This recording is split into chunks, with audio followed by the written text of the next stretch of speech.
Well, hello, everybody. Thanks for joining us today. We are continuing on our series, Leadership Development Series.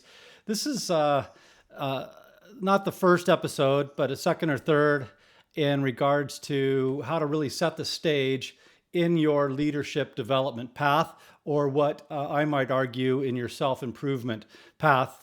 Dr. Hall and I will chat a little bit about the dynamics of how that works. We're going to talk a little bit and briefly about the stop and go concept. And then we're going to get into kind of that, how do you approach the good hard look in the mirror? How do you reflect? How do you analyze? How do you self assess where you're currently at so that you can really begin that journey, or in Dr. Hall's space, expedition, as per the course that he has. So we're super excited to set the stage for that.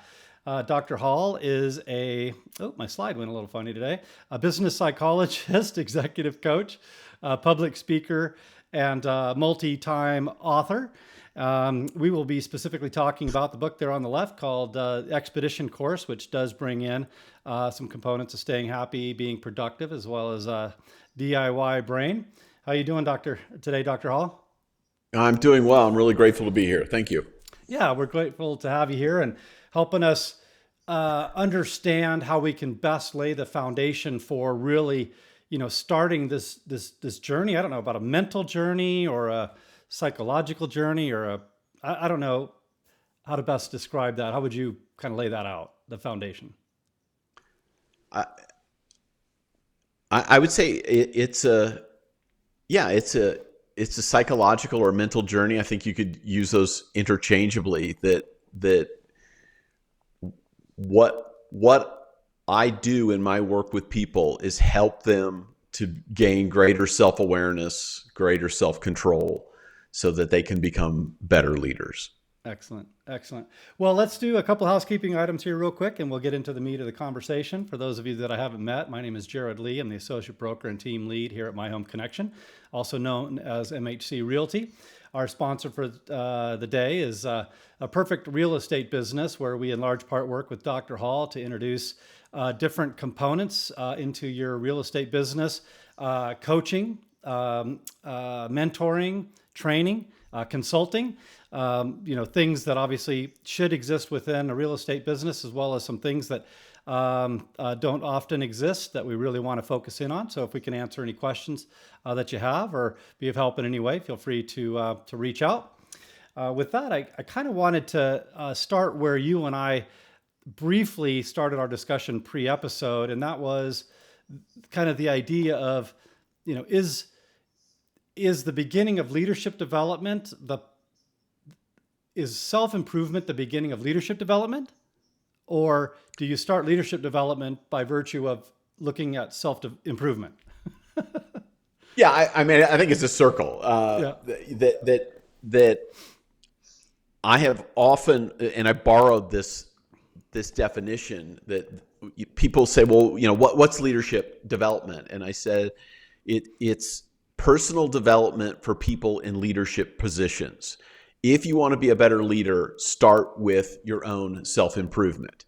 If you're a person who says, well, I don't really want to be a leader, I just want to self-improve. Great. Guess what? Guess what you get in the end? You prepare yourself for leadership. And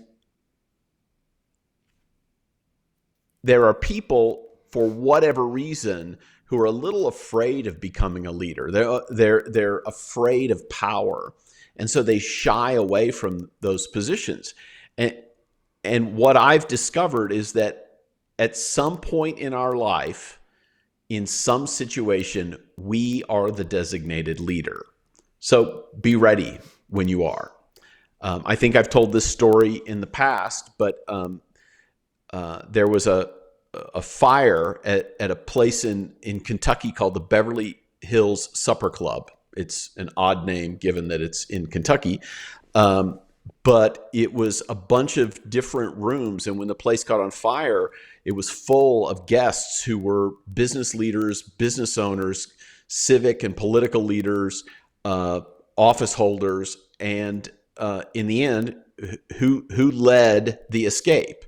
It was the busboys and the chefs and the waiters and waitresses. It was the people who who knew the building best became leaders in that moment. And so everybody else followed along, even though in other areas of their life, they're leaders. So it's always doing what you can for yourself, because at some point you will be called on to be in a leadership position. Yeah, and we've talked about it. I heard a statistic that I've brought up a couple times in our episodes that I'm still trying to contend with, and that is the average person has 10,000 opportunities in their lifetime to be a leader. So I think if you look at it from that standpoint of, you're going to have the opportunity whether you think you do or not. So what are you going to do about it? And what does a leader mean to you?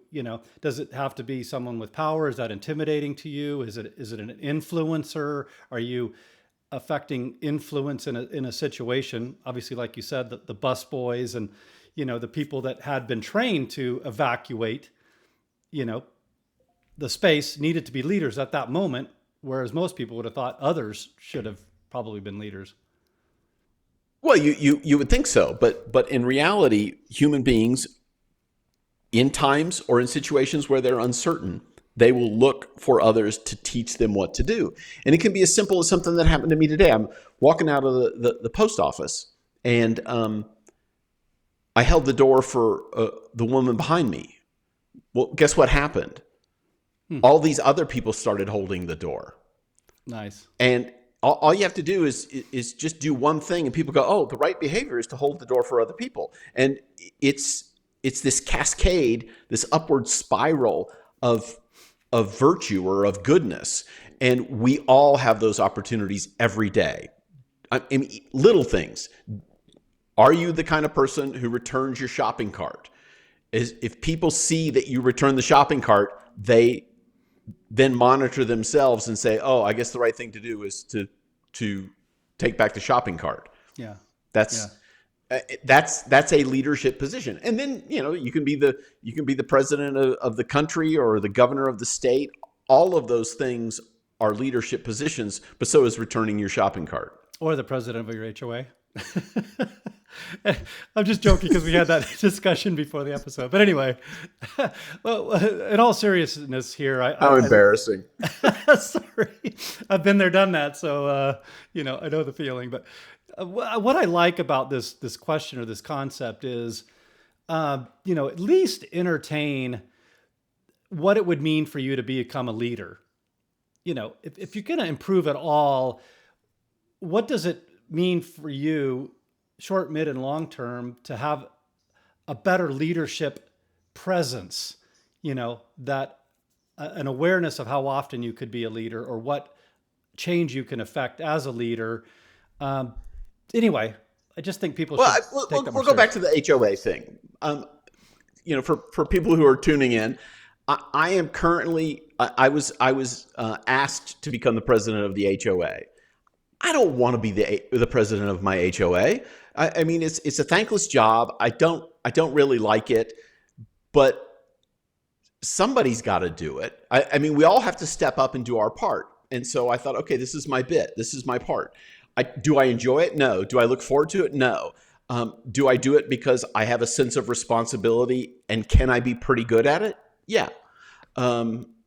So sometimes you step up and do things, not because you want to, not because they're pleasant, not because there's some sort of inherent reward, but you're providing a benefit for your neighbors or your community. And that's what leaders do. They have to embrace the suck in order to do what they hope will benefit the greater society. Well, we talked about Grant in our Success Leaves Clues series, where, here's a guy that was thrust into that, right? A general at a critical point in our history, became president, didn't necessarily want to, be that, certainly not multiple times, but he did right. it, like embrace the suck, and he did it well. Like that was he didn't aspire to that, but he rose to the occasion. Right. And I think the example of my HOA is a great example. I never aspired to this position, and I don't desire this position. So I think sometimes we all have to be in positions that we don't desire because that's what leaders do. Yeah. Yeah, absolutely. Well, before we go on to the next slide, let's talk about the idea of stop, stop, Yeah. observe. Um, STOP is an acronym. yeah. Oh, So, sorry. Go ahead. so, Yeah, I'll let so you. I end every chapter of Expedition with an exercise called the stop and go exercise. And the stop part is an acronym, and it comes from Wilderness Rescue. Is that what they find is that when people are out in the wilderness and they get lost, they tend to keep moving, and they tend to get in trouble because they don't stop. And so the acronym, the word stop is a good one, because the S stands for stop. So if you're walking, stop walking. If you're running, stop running. Sit down. And then the second, the T stands for think. The O stands for observe, and the P stands for plan.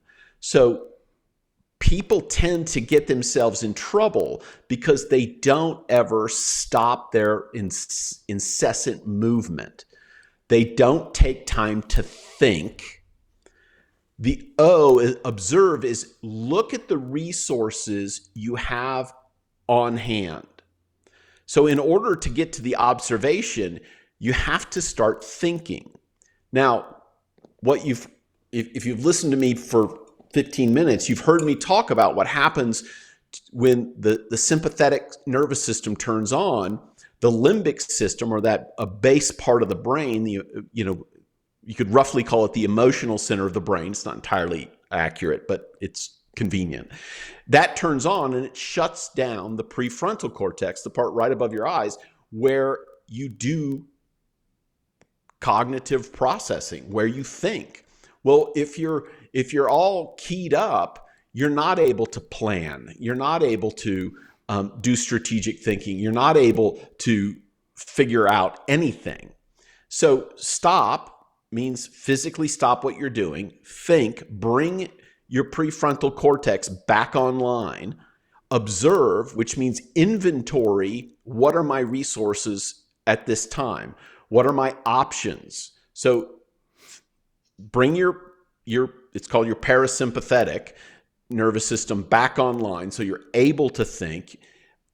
Then observe what your options are, and then plan. Come up with a plan. And then the go is just go. Once you come up with a plan, that's all well and good. But if you don't act on the plan, it's just navel gazing. So it's important to actually come up with a plan and then execute the plan. So at the end of every one of those chapters, there's knowledge that you could have, but if you just rush off to the next thing and don't stop, think, observe, plan, and then go implement the plan, then you'll never come up with a good solution.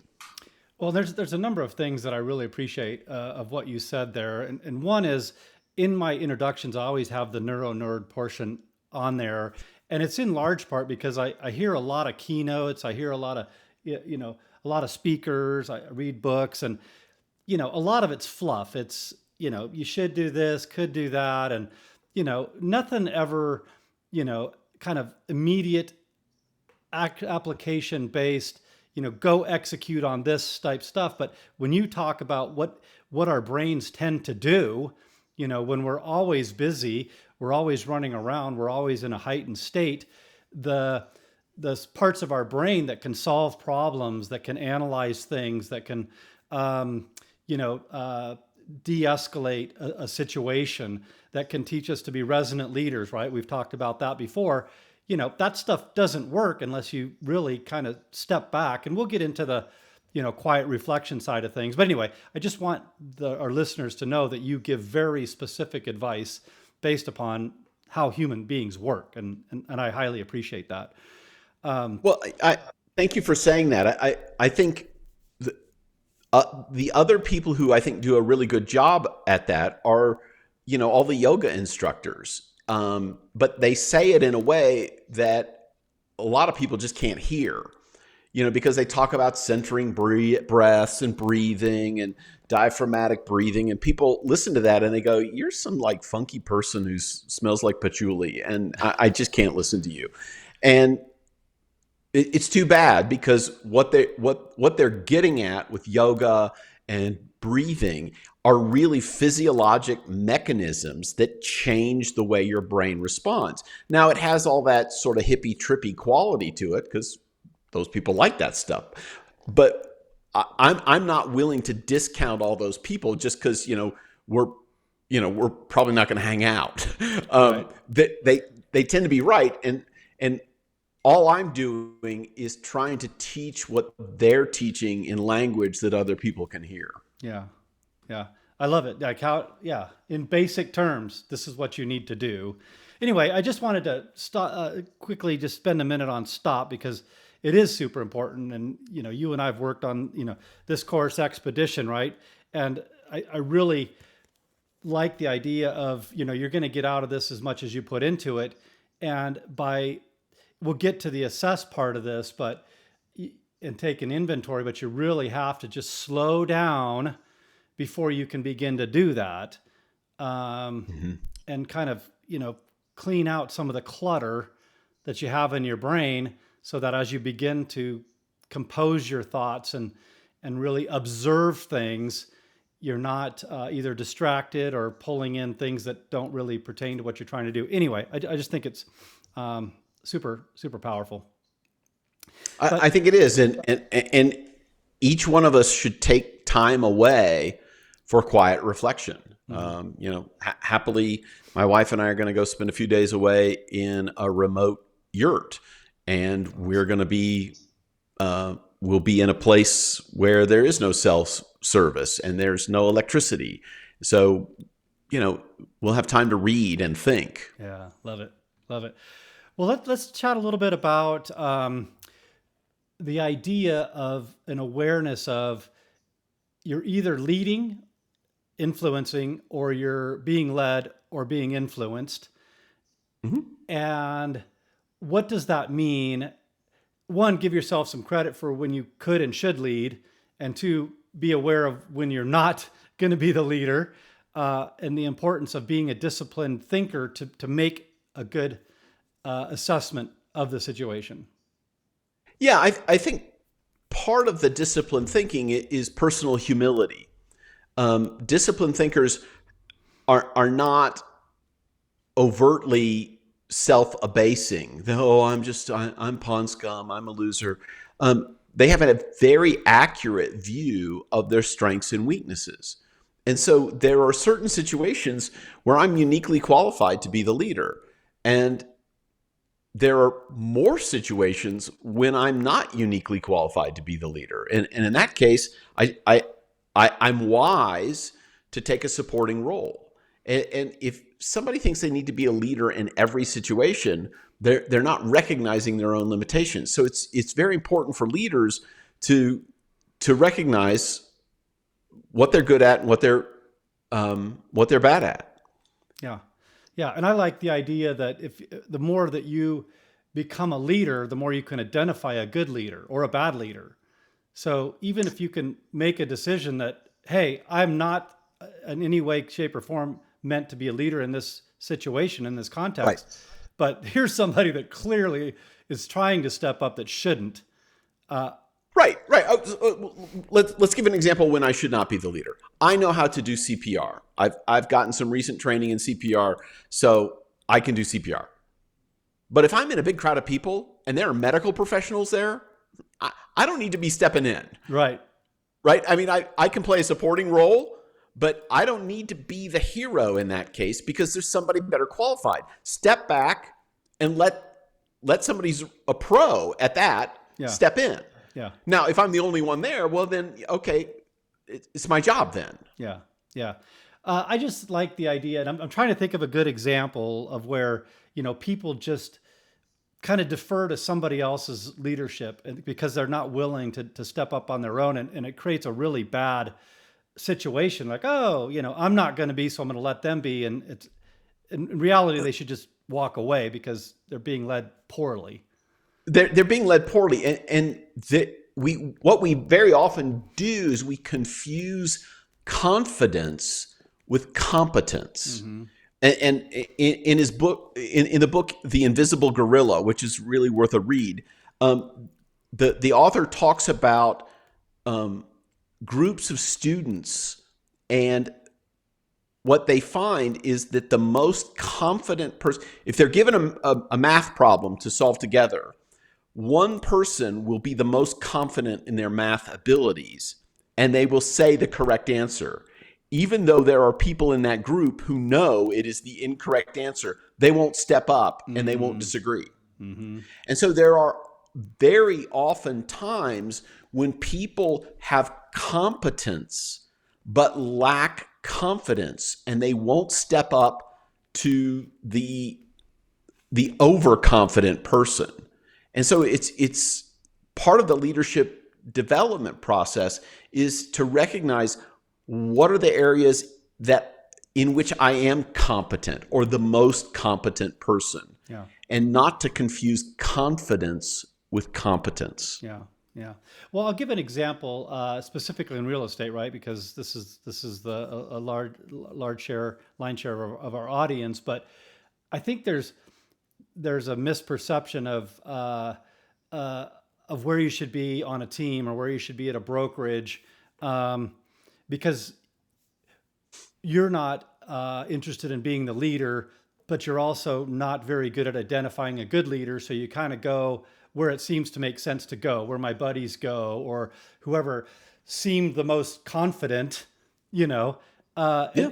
And what happens in our industry is you bounce around. Like it's kind of comical because you get your license and it's kind of known that the first, year, 2, 3, what you're doing is team or broker shopping, because you don't know really what you're looking for. Where did they hide the fees? What are the commissions? Are there caps? I mean, Yep. the list goes on and on about, the shell game of where you're giving up your money, or how they're best teaching you, or are they not teaching you? Anyway, so what I want to go back to in this particular context is, the more that you're a leader, the more you can go out there and, partner with, people that are like-minded, or that have the leadership qualities that you're looking for to either augment what you have or offset what you don't. Right. And part of the problem about being a newbie at anything is you don't know what you don't know. Right. And so it takes some time and mistakes until you figure out, oh, okay, this is a better fit for me. Here's where here's where I'm good. Here's where I'm not good. How do I team up with other people on a team who complement me in terms of they're strong where I'm weak, and I'm strong where they're weak. Yeah. Yeah. And maybe real estate aside, just in a relationship, I've noticed, this is a personal curiosity for me, so I apologize to the audience. Hopefully it's helpful, but It usually is.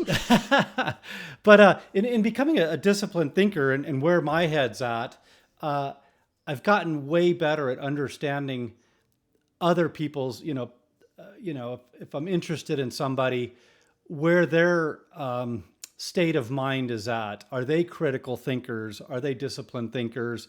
And if not, that's a really big turnoff, because they're not self-aware. They're not spending time in that quiet reflection, and they're just kind of busy.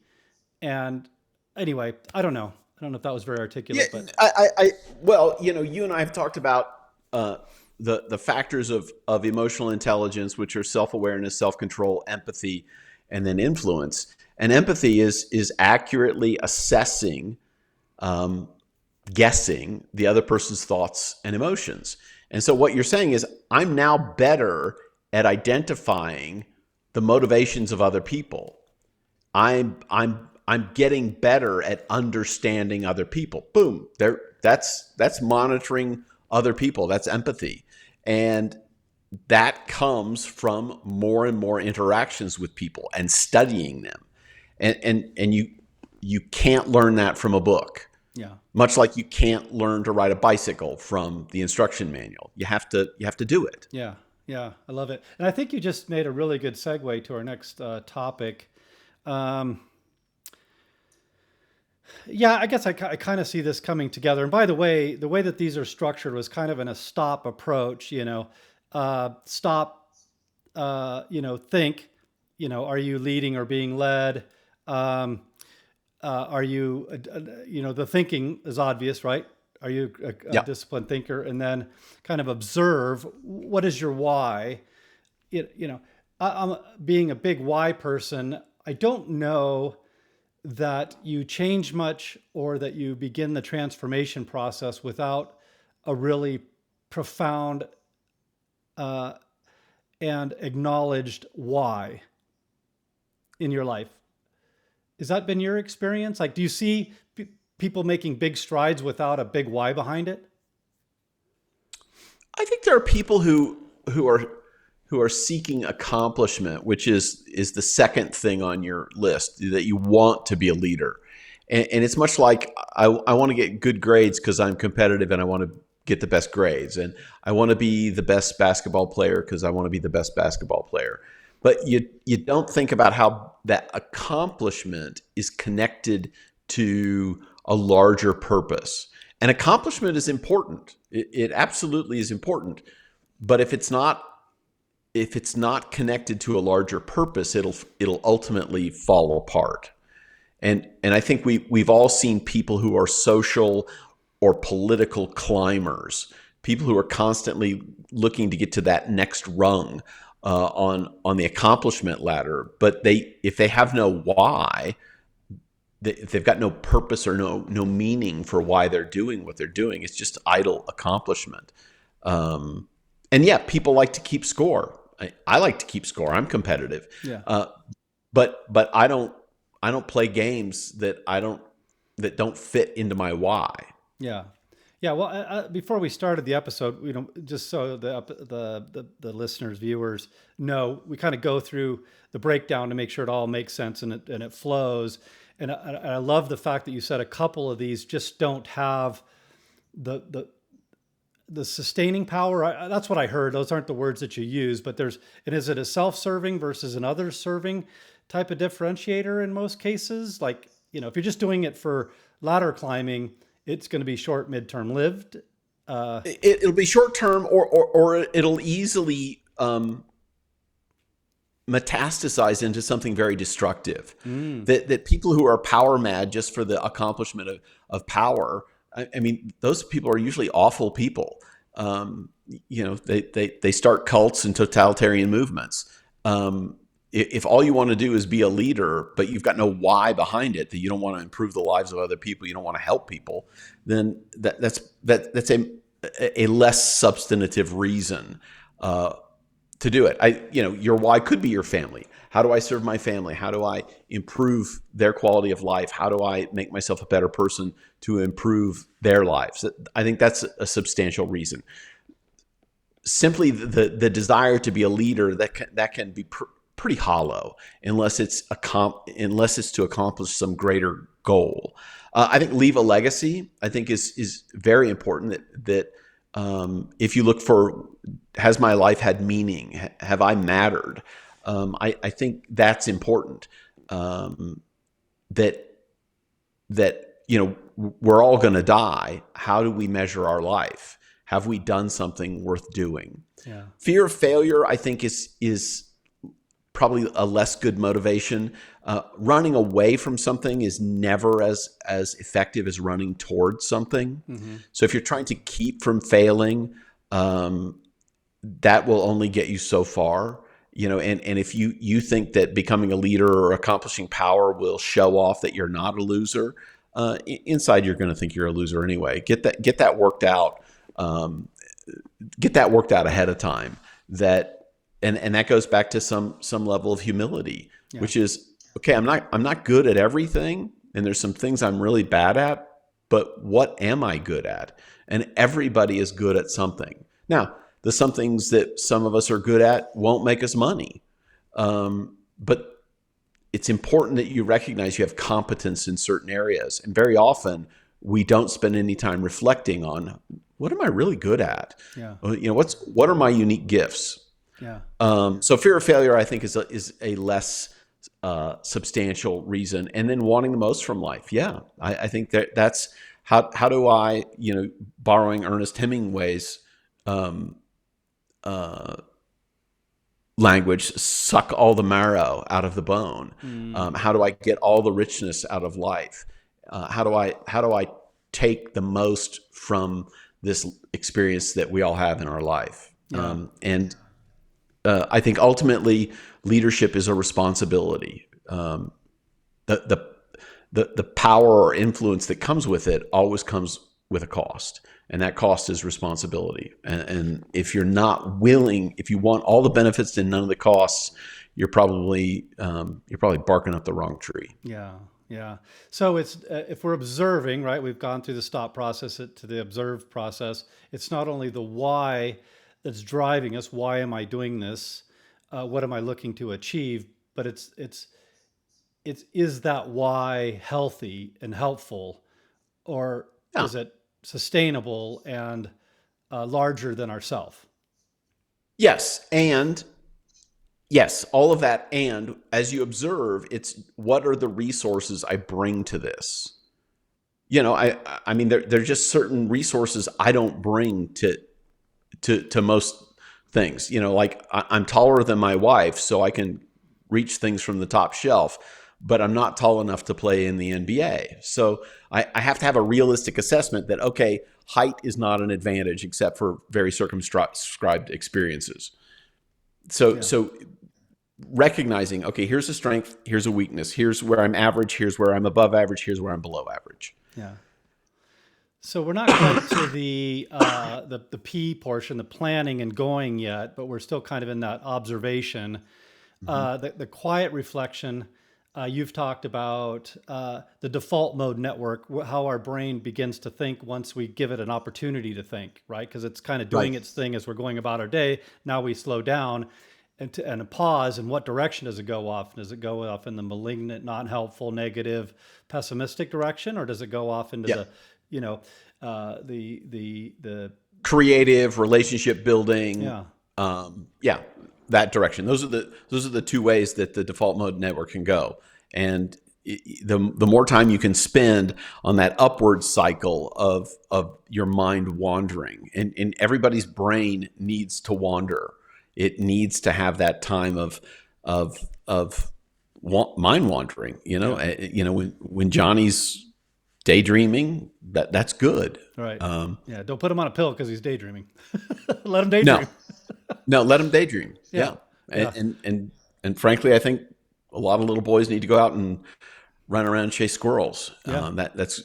That's good. That's good. Yeah, yeah. Well, I'll give some thoughts and I don't know, introduction here. Of course, everything's mirrored. On your expedition, it talks about the end. Kind of that self assessment in the different areas of your life, right? Your thought life, your nutrition life, and then the Staying Happy, Being Productive book that you have. To my I mean, as I recall reading, and it's been a minute. Uh, is in large part the details of that portion to kind of look back and think about those areas of your life. So quieting the mind, being in quiet reflection, meditation, prayer, however you want to look at that, and then giving yourself a score or a rating of where you're at, right? Because we're integrated or holistic beings, and to think that, um, you know, 8 out of the 10 can be okay, but 2 can just be ignored, or Right. whatever that flavor looks like, or they're all kind of mediocre, right? They're all 5s. Like that's not living a fulfilled life. If they're all 5s and that's where you are, great. Then choose one thing that you're going to move to a 6 on, and then continue to work to create strengths and then backfill. The reason I have people evaluate themselves, it's a little like spokes on a wheel. If you've got one long spoke, it's a lumpy ride. It's good. It's a good idea to make sure all the spokes are even. But if you've got one really short spoke, that's the one you work on. If you've got no spokes, then work on any of them. But don't work on them all at the same time.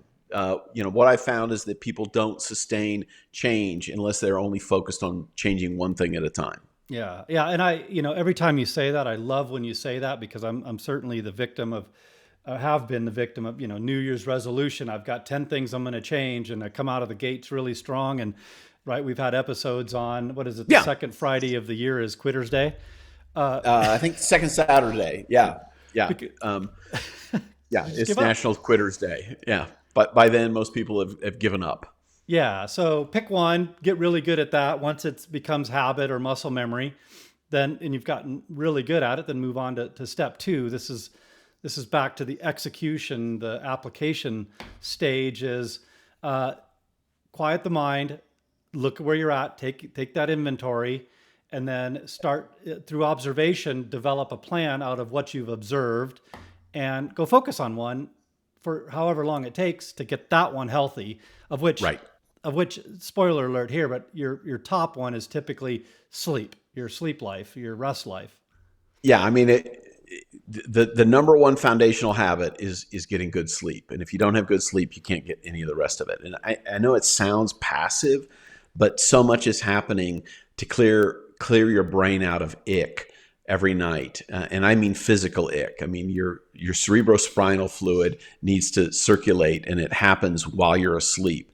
And it happens in in a more passive way because your heart's not pumping the cerebrospinal fluid. So you need to sleep in order for that to happen. And if you don't get good rest, then you won't be able to do any of the rest of it because your brain won't be functioning at 100%. Yeah. Yeah. And again, another, plug, sorry, but just reading, Staying Happy, Being Productive will talk you through how you do that. And then describes in great length how to address the other areas of your life. I apologize, Doctor. Was there 10, 11?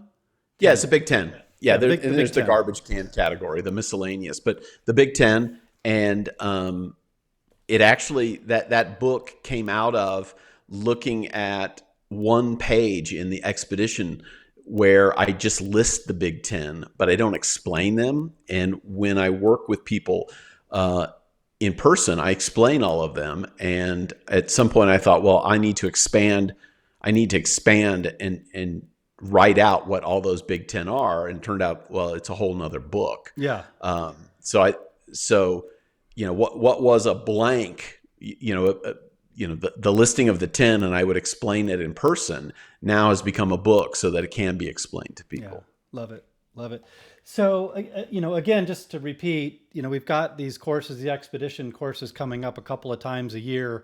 And in today's episode, we just really wanted to set the stage of how do you get the best, the most out of whether you're going to join us in our course or you're going to get Dr. Hall's book or books to get the most out of it. And I really appreciate you coming on and helping us set the stage, kind of clearing that table off so that you can begin to put things on it to kind of see, I don't know, is a big puzzle maybe a good analogy where you start putting the pieces down maybe? I don't know. It just came to mind. I think it's a fine analogy. I think I would view it as sometimes people see a gap or an itch in their life, some unfulfilled something, and they are dissatisfied for whatever reason. And it's at those times that I encourage people to think, okay, it's time to start doing that quiet reflection. If you just keep busy, you'll never stop and do it. You'll just go on to the next thing. Yeah. Yeah. And weeks, months, years, in some cases, decades go by and you're like, I'm still doing the same thing. Yeah. There's a quote that I'm stealing, which is, we tend to overestimate that what we can get done in 1 year, but tend to underestimate what we can get done in 10 years. Yeah. So it's long persistence in the same direction, and you'll see incredible change in your life. Yeah. Yeah. How do you begin to affect change in your life if your table is always cluttered? Like, how do you move things around where it makes sense and make it better and improve if it's just chaos? You can't. It's whack-a-mole. You're constantly fighting one fire after another fire after another fire, and you really need to step back and get yourself out of the crisis in order to start making those substantial changes. And guess what happens? The more disciplines you insert in your life, little by little, the fewer crises you have. Yeah. Yeah. And like if you put your watch, if you can carry a watch, or your glasses in the same place every day, you put your toothbrush in the same spot every day, guess what? You don't have to hunt for it. Yeah. And those tiny little disciplines make your life far more orderly. And the more order you have in your life, the fewer crises you have, and the greater success you can have. It's the accumulation of tiny little disciplines make for successful lives. I love it. I love it. I think that's a great way to wrap up the episode, and again, set the stage for whatever the next step in your life looks like. Again, whether it's just beginning to think about what you want to do, whether it's getting Dr. Hall's books, joining us on our expedition courses, whatever that might look like. We would be super excited to help you in that capacity. As I mentioned earlier, as our sponsor, we're open to coaching, consulting, mentoring, whatever capacity it is that you need from us to become a better leader, to self-improve. We'd be excited to come along for the journey. So with that, Dr. Hall, what's the best way to get a hold of you and access to some of your resources? Yeah, best way is to hit my website, drrogerhall.com, drrogerhall.com. In it, you can click the links and you can get to my Amazon pages where you can order DIY Brain, Staying Happy, and now Expedition on Amazon. We just came out with the 4th edition of Expedition, which is now Amazon friendly. And I am in the middle of writing my next book, which is DIY Leader Brain. You can take my online course Freak Out, and shortly Expedition will be available as well. You can listen to my podcast, Second Thoughts with Roger Hall, which is available on all of the major podcasting platforms. Awesome. All right, Dr. Hall, thanks again. Can I add one more thing? Of course. I just found out that if you're a premium member of Spotify, all of my books, or 2 of my books, Staying Happy and DIY Brain, if you have premium Spotify, that's part of your subscription. So you can get the Audible books as part of your subscription. Excellent.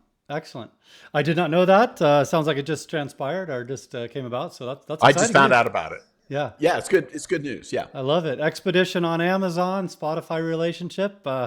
Things are moving. That's awesome. Yep. All right, everybody. Well, thanks again, Dr. Hall, for joining us, and we'll wish everybody a blessed one. Take care. Thank you. Bye-bye.